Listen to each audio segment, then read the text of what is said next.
Welcome back, everybody. I'm your host, Michael Bauer, and joining me tonight is one of our Dynasty Rewind contributors. This is Josh Hoff. You could find him typically doing some behind the scenes stuff on the Patreon. He does have a Patreon bonus podcast, typically focusing on college, C2C type stuff. So if you want to find his work, like again, on our Patreon, patreon.com/Dynasty Rewind, you get a week for free. One caveat that we wanted to let you guys know about.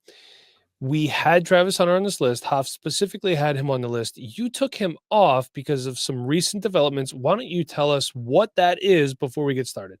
Sure. I had picked him in the mock we completed, and we're going to talk about it. Was announced that Travis Hunter is going to be participating in the combine as a cornerback. So if you were hoping to draft him as a wide receiver, that might have taken a hit today. Yeah, exactly. We're going to see, we'll see obviously how exactly that pans out. Just because he's going as a cornerback doesn't mean he's going to only be a defensive back in the NFL. Not really sure how it's going to work out at this point in time, but for today, we're just excluding him from this list because of that, with the thought process that maybe he is a defensive back only. And look, I know a lot of people are saying, oh, he should be a wide receiver. They make more money. Look, good defensive backs, they get paid too. So financially, I think he's going to be A-okay. But let's kick it off. Hoff, I kind of gave you the easy one, and I floated the 101 to you. I think it's safe to say this is the 101 across all platforms. Yeah. And so far through our DR ADP, he's been the 101 in every pick. It's Ashton Jeanty. It's pretty much a gimme pick at this point, especially given the uncertainty at other positions. Running back seems to be that strong spot, and he is the best of the best this year at running back. Has had a great season at Boise, almost breaking Barry Sanders' rushing record, just missing out on that. And I know there are some concerns about him coming from Boise State, a smaller school, but some of his best games this year were against their toughest opponents, especially Oregon. I was watching his Oregon tape. He absolutely lit them up. He was very good against them. And just in general, he's an amazing running back. And I don't think you'll be disappointed with him at the 101. For me, even if somehow I traded for the 101 and I had a quote unquote stacked running back room, I'm still taking Ashton Jeanty. I Yep. really don't care, who I have. This is a guy I want on my team. Now, obviously, things could change. In a super flex league, some people I feel are compelled to only draft a quarterback first overall. I don't think this is the class for that. We'll get into that in a little bit. But I mean, I brought up PFF. Some people kind of doo-doo all over PFF. I don't really know why. They have great stats. That's what I use PFF for. And let's see, I mean, 2,595 yards. He averaged 6.9 yards per carry, 29 touchdowns. So if he was going to Boise and his sophomore season, he put up 1,300 yards. If he had another 1,300-yard season, I can see people being skeptical about the strength schedule, all that BS. But 2,500 rushing yards, yeah, we're going to be just fine. I'm going to move it on to the 102, and this is my current wide receiver one in the class. Obviously, a lot could change between now and the draft, and even after the draft. I took McMillan from Arizona. Now, a lot of people, they have Luther Burden as their wide receiver one, and I do not fault anybody if you have these guys intermixed. I understand that. For me, Luther Burden, and the reason I like McMillan more, Luther Burden, it seems that they need to scheme him a little bit more. And maybe that's just the way Missouri's offense works. But McMillan, you do not need to scheme him to be productive. He is going to be productive. He would have been more productive if he had a little bit of better quarterback play. And Hoff, you watch a lot of film, you understand exactly what I'm saying. Yep. But it also showcased his ability to come back for underthrown balls. Yeah. And route manipulation, stuff like that. He has size, bit of a slender frame, but we've seen guys, they bulk up when they get into the NFL. So right now, McMillan is my 102. So we're going into pick 3, no quarterbacks yet. Who do you have at the 103? I am continuing the non-quarterbacks. I'm going with Omarion Hampton. Oh, yeah. From North Carolina. I was watching his film. I didn't watch a lot of North Carolina this year, but I was very impressed with him. watching his film. And the one thing that stood out to me, and it's how guys get on the field as running backs, he headhunts blocking. I mean, that guy, he has to enjoy it. The way he was looking out for guys to block, like on the backside away from the play, he would go block a guy. I don't know if it gave him some kind of rush, but it gave me a rush watching him take these DNs and linebackers down. Yeah, and if you follow the channel, you know that I've been an Omarion Hampton fan for quite a while. Strong, physical, can move the pile. I think in a lot of other classes, if Ashton Jeanty weren't here, he would probably be the running back one for a lot of people. Some people, they're saying Quinshon, Judkins, TreVeyon, Henderson. There might be some other guys that they would consider in there as well. But Omarion Hampton at the 103, I absolutely love it. Let's go to the 104. Let's see if we have our first quarterback going off the board, and we do not.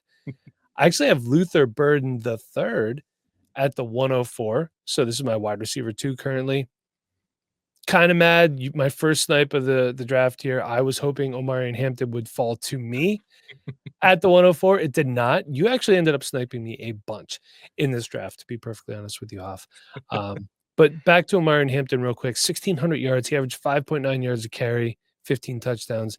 Absolutely fantastic. But Luther Burden, and look, I mean, the fall off between McMillan and Luther Burden isn't substantial. And I know a lot of people have kind of been a little down on this wide receiver class. I get it. I can't talk. The combine in the NFL draft will obviously give us some better valuations on these guys, but I do like Luther Burden.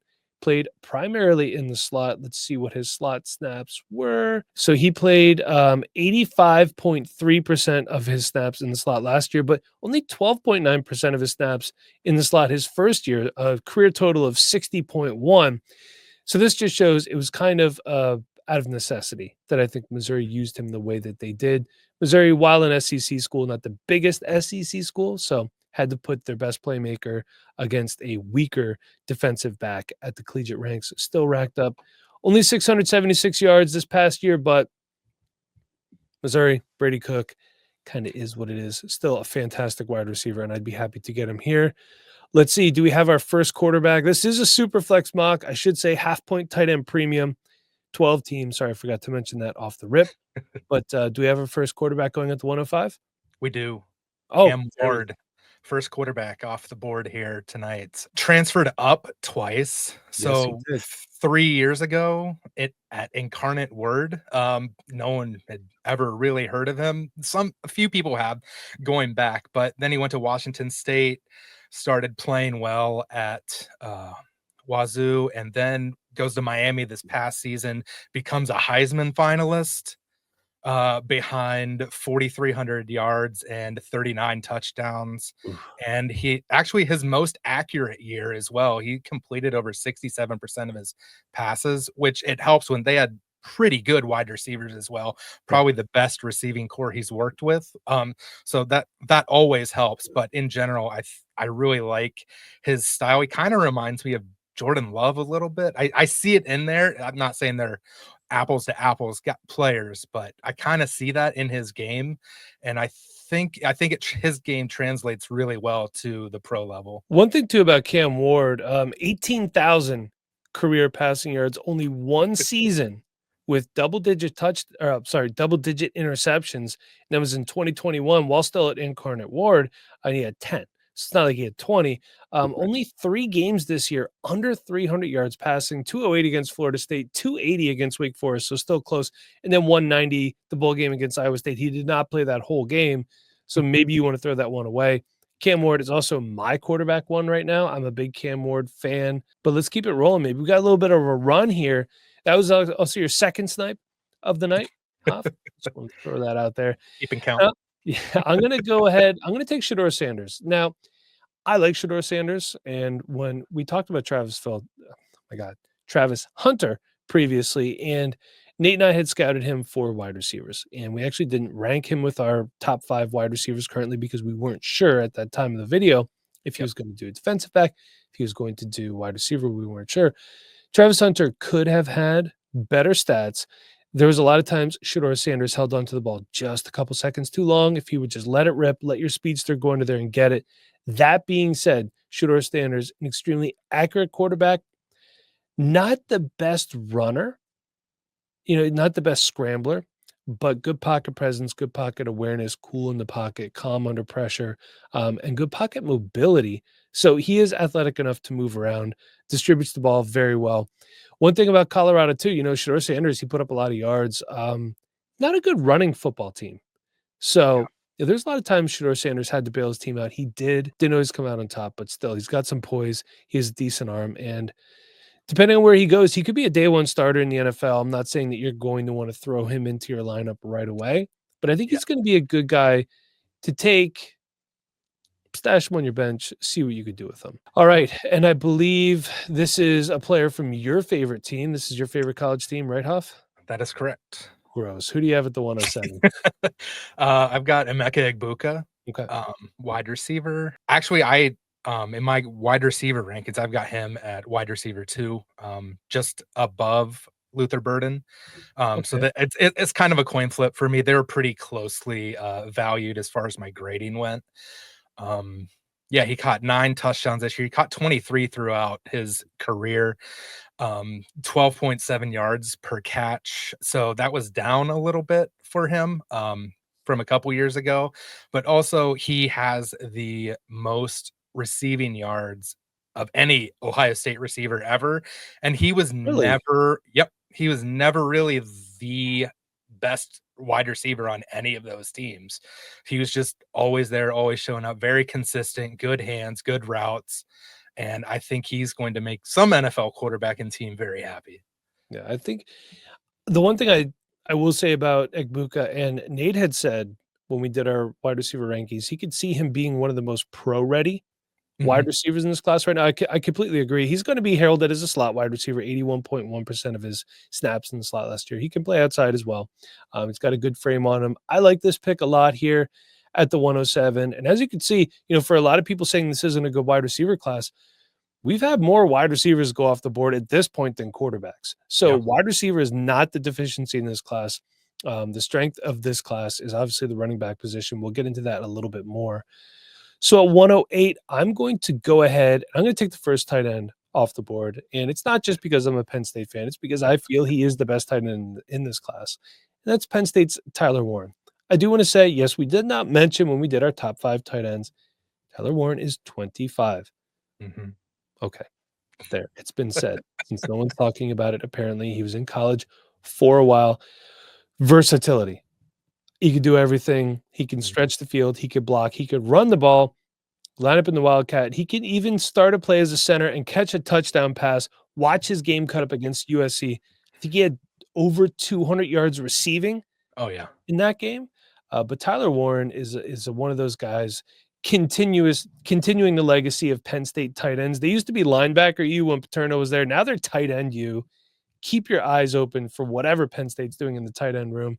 1,200 yards receiving his senior year, and people are going to be like, "Oh man, 1,200 yards receiving for a tight end is crazy." Part of that is because he is that good. The other part is the Penn State wide receiver room was that bad. Penn Yeah. State wide receiving room should get better this next coming year, so keep your eyes peeled for that.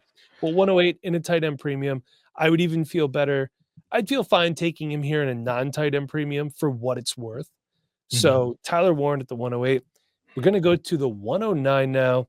This was another snipe by you, I'd like to say. Who do you got for us? Going back to the Ohio State well and getting TreVeyon Henderson here. I honestly, as far as my pure grading goes, he's my, running back 2, but Hampton has Okay. been going higher in our ADP, so that's why I selected him higher. Okay. But as far as grades go, TreVeyon is, higher. Just great hands, playmaker. You saw his speed against Texas on that screenplay at the end of the half. He's just a unreal player. There are some injury concerns, Mm. but the best thing to happen to TreVeyon Henderson this year was Quinshon Judkins coming into the draft or coming to Columbus because you got to see a fully healthy TreVeyon Henderson for the first time in a while. And hopefully NFL scouts agree with me that I just thought he looked really good, really fresh and healthy, especially at the end of the year. Because normally the past couple of seasons, that's kind of been when he's broken down, not contributed as much. I like TreVeyon Henderson. I think TreVeyon Henderson would be better suited in a scheme like a Shanahan scheme, a Yep. McVay scheme, something like that, where he's not expected to be the primary ball carrier, but he's a guy that can really make the most with limited touches. TreVeyon Henderson, finishing off his collegiate career as a senior with 1,000-yard rushing season. So a lot of people were like, why did he come back for his senior year? This is why. Mhm. One of the better pass catching backs in this class, in Yeah. my opinion. I like him. I was also saying to Nate the one day, if you could combine TreVeyon Henderson and Quinshon Judkins, Oh gosh, yeah. but I will say, I know you like him better than Omarion Hampton. For Mhm. me, I think Omarion Hampton has the makings of a better pro than That TreVeyon makes Henderson. sense. Yep, I He can see that. projects to me as more of a 3 down back. Yeah. And that's not to discredit TreVeyon Henderson at Yep. all. And at the 110, I'm gonna go ahead and I'm gonna take his teammate, a guy who I actually thought, you know what? TreVeyon Henderson's leaving. Maybe Quinshon Judkins comes back for his senior year. He did not. 1,060 yards, 14 touchdowns, actually his worst season statistically as a collegiate athlete, despite having his best yards per carry, which is 5.5 yards per carry. Mm. So what I like about Quinshon Judkins, he's going to be the guy that is the thunder to the lightning. Yep. He's the thunder, TreVeyon Henderson's the lightning, but make no mistake about it, with the ball in his hands, he can make a guy or two miss. He will physically knock you over. Also an above average receiver as well. That's not really his Yeah. game, but the nice thing about him is if he's on the field in a pass situation in the NFL, he's not going to be a liability there Mhm. by any means, I don't think. He's not as electric with the ball in his hands as TreVeyon Henderson, but still, this is another guy of the two, TreVeyon Henderson and Quinshon Judkins, might have a safer floor than Yeah. TreVeyon Henderson, but a lower ceiling I can see that, yeah. for sure. So that's my 110 pick, Quinshon Judkins. Hoff, who do you have at the 111? 111, I just leaned into the strength of the class. I went with Devin Neal. Yes. He last year in the 24 draft, he was my favorite running back Really? coming out. What and he did well, sorry, he didn't come out. Right. Um, it was in that time where he hadn't declared yet, like Willie won't he? And he ended up staying another year. I think he could have been one of, if not the top running back coming out last year, but he stayed and now he's fallen down the pecking order a little bit. That's less of a comment on him, more of a comment on the strength of this class, Yeah. the other running backs that came out. So I wouldn't read into that too much. He's still a super impressive running back. The patience he has, the vision that he has, he almost always picks the right hole to run behind. When he was playing at Kansas, and I know the Big 12 is like a defense optional conference, Yeah, but but he's still. he's still he's you still have to pick those holes, and he picked them and hit them pretty well. He did, and, if you wanna watch some really exciting Devin Neal film, his game against Colorado, he had Yes. 37 carries for 207 yards and 3 touchdowns. Yeah. He's not the most physical back in this class, I think, but extremely athletic, and he's pretty slippery, and, good vision as well for Devin Neal. I like Devin Neal a lot. Ready to round out this first round? Let's do it. All right. I'm going with Kaleb Johnson from Iowa. Now, Nice. Kaleb Johnson, my only real knock on him, I don't think he is the most explosive athlete in this class, Mhm. more of kind of a grinder. And you're going to get that when you have a guy playing running back at Iowa Yeah. and their 1950s style offense. I never want to really see anybody get fired, but I'd love to see a coach in there not named Ferentz just to see what could happen with this offense. This is a big program in the Big Ten. They can recruit. They have a loyal, rabid fan base, a lot of boosters. Still, Kaleb Johnson, 1,535 yards in the season, 21 touchdowns. So, Kaleb Johnson, this guy, physical, can move the pile, kind of an upright runner. So, he's going to have to get his pad level a little bit better. But I like Kaleb Johnson a lot, kind of the shining star of Iowa's offense. And when I'm watching Yeah. cut ups and film and stuff like that, and I hear things like Cade McNamara back to pass, I'm like, ugh, you know exactly what I'm talking about. Yeah. Also, very good. He's an above average receiver as well. Not used Mhm. a ton in that. Let me bring up his receiving stats right here. They have 22 catches for 190 yards. But his average depth of target, okay, keep in mind, is -3. So Yeah, most of the time, he's getting the ball behind the line of scrimmage, and he has to make something happen. A 100% contested catch percentage, Hoff. it's pretty good. Great, that was only on one contested catch target, but still, hey, he did it, okay? So, It's um, He's impressive to me just yeah, because like you said, with Iowa's offense, you know what they're gonna do. They are right. not gonna surprise you at all, and he's still got that level of production. A lot of people think that he is one of the higher ranked running backs in this class. I can't say I disagree. There's just some other guys that I like a little bit more than him right now. But one thing that I'm trying to do is not get take lock with any of my guys.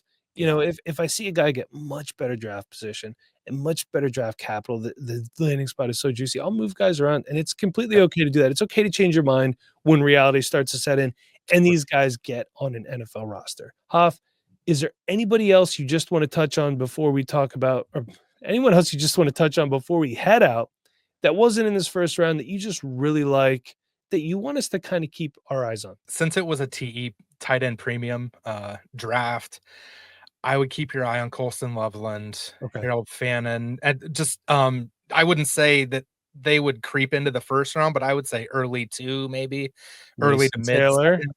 2nd. Yeah, Mason Taylor is starting to get some more talk, as and Elijah Royho just tore up the Senior Bowl as well, if we're gonna stay on the tight ends. Yeah, Yeah, those would be my tight ends to focus on, and I wouldn't necessarily target one above the rest. They're kind of like in a similar tier right. for me. So if you miss out on one, it might be time to grab one of the others. Okay. There's a couple guys I think you're going to get in the second and third round of your draft. Guys like Raheem Sanders kind of reinvented himself at Yeah. South Carolina this year, slimmed down a little bit. Damian Martinez, I've heard a lot of buzz about him, running back from Miami. If you see people talking about Donovan Edwards from Michigan, please disregard that. I don't think he's very good. I'm a big Trey Harris fan, wide receiver from Ole Miss. He's a great boundary wide receiver.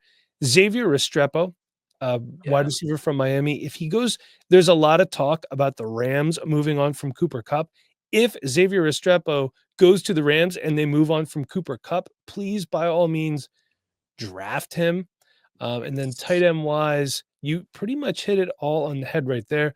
I do want to say a guy who's probably going to be a day 3 pick because he didn't have a good senior season at Georgia. That's tight end Ben Urasic. I've been on him for a while now.